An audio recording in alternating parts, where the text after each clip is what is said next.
গাড়ির কাগজ আর লাইসেন্স নিচে নামান। চেক করো তো পেছনে কি আছে। এই যে আবার সব নেশা করে গাড়ি চালাইতেছেন? আবার নেশা না করলে তো গাড়ি চালাতেই পারবো না।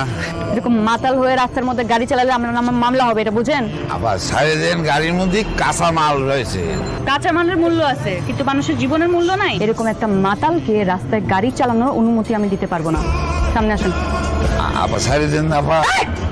মালিককে কল দেন, কল দিয়ে একটা ড্রাইভার পাঠাবে, বলেন আপনি সামনে আসেন। হ্যাঁ ভাই, সার্জেন্ট গাড়ি ধরেছে। কি বললি? কি বললি?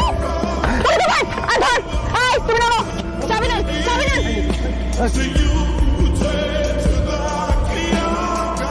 এই সেদিন আমার কেস দিছিল, রাস্তাঘাট ফাঁকা আছে, হয়তো একদিন কি আমার একদিন।